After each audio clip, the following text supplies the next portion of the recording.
Me teame seda, et igal inimesel on oma selline vibratsioon ja energeetiline DNA, siis tegelikult võib öelda nii absoluutselt igasuguste asjade ja olukordade kohta.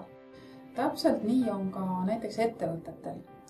Iga ettevõte omab teatud sellist energiat ja selle moodustavad siis üldjuhul, ütleme, ettevõtte juhtkond ja töötajad, aga seal on ka palju muid erinevaid aspekte.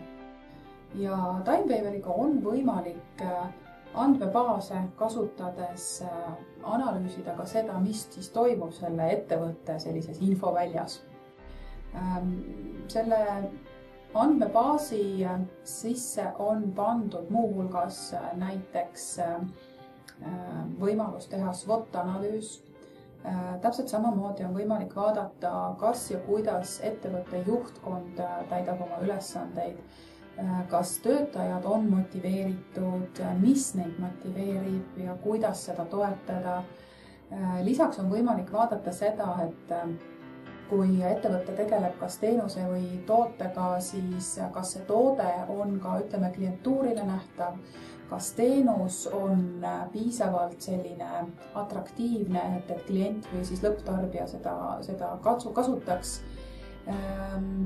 Üldiselt on andmebaas niivõrd lai, et seda kõike korraga ei oskagi siia välja tuua, aga eks ettevõtte kõige selliseks olulisemaks nüansiks on alati, kuidas suurendada, ütleme, rahavoogu, kuidas kasvatada kasumit ja nii edasi, siis kõik sellised asjad saab Timewaveri seadet kasutades analüüsida.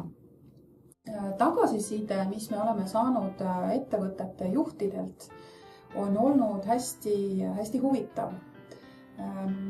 Kui me alustame tööd ettevõttega, siis kõige esimese pildi saamiseks me analüüsime selliseid kõige akuutsemaid ja kõige aktuaalsemaid teemasid.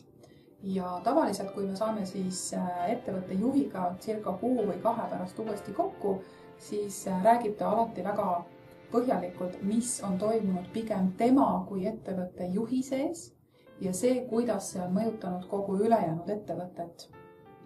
Niisiis võib öelda, et kui teha ka analüüse nüüd ettevõtetele, siis Timewaveris, siis on näha väga suured muudatused juba üsna kiiresti.